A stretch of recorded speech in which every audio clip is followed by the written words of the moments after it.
আমরা সেই গণতন্ত্রের জন্য অপেক্ষমান, যে গণতন্ত্রের জন্য আমাদের সন্তানরা শহীদ হয়েছেন, রক্ত দিয়েছেন।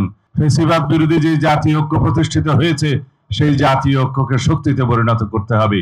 কিন্তু বাংলাদেশের সমসাময়িক রাজনীতির প্রেক্ষাপটে আমরা সমস্ত বিষয়ে দিক নির্দেশনা পাচ্ছি দেশনেত্রী বেগম খালেদা জিয়ার কাছ থেকে। তিনি নির্দেশনা দিয়েছিলেন আলাপ আলোচনার মধ্য দিয়ে ঐক্যমতের ভিত্তিতে গণতন্ত্রের উত্তরণের পক্ষে সহজতর করতে হবে। তার সেই নির্দেশনা মোতাবেক আমরা সরকারের সাথে আলোচনা করেছি অনেকবার। সমস্ত গণতান্ত্রিক শক্তি সমূহের সাথে আমরা আলোচনায় রত। আমরা জাতীয় ঐক্যমত প্রতিষ্ঠার মধ্য দিয়ে একটি সুষ্ঠু, সুন্দর, শান্তিপূর্ণ নির্বাচন অনুষ্ঠানের জন্য অপেক্ষমান। সারা জাতি অপেক্ষমান।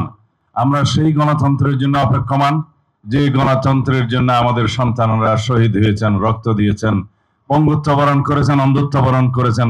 আমরা অবিরাম 16-17 বছরের গণতান্ত্রিক সংগ্রাম করেছি। সেই গণতন্ত্রের জন্য আমরা অপেক্ষমান।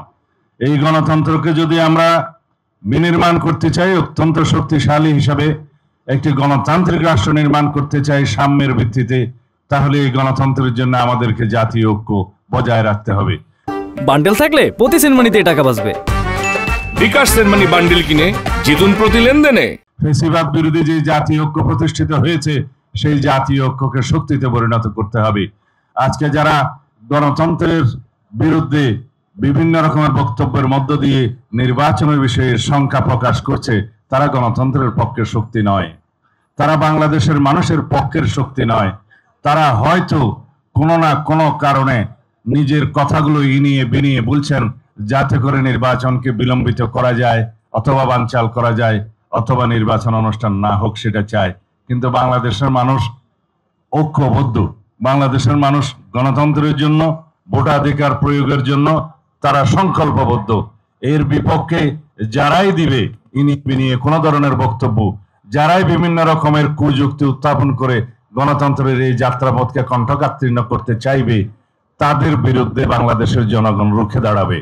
এবং আমরা বিশ্বাস করি, আশা করি বাংলাদেশের জনগণ ভবিষ্যতে গণতান্ত্রিক উত্তরণের পথে যে কোনো রকমের বাধাকে অতিক্রম করতে সংকল্পবদ্ধ।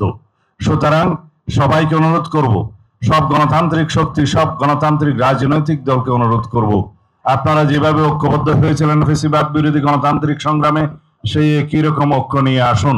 আগামী নির্বাচনের জন্য সুষ্ঠু, শান্তিপূর্ণভাবে যেভাবে আমরা নির্বাচন অনুষ্ঠান করতে পারি, সেইভাবে আমরা ঐক্যবদ্ধ থাকি, আলাপ আলোচনা করি এবং তা আমরা গণতান্ত্রিক উত্তরণকে সহজতর করি।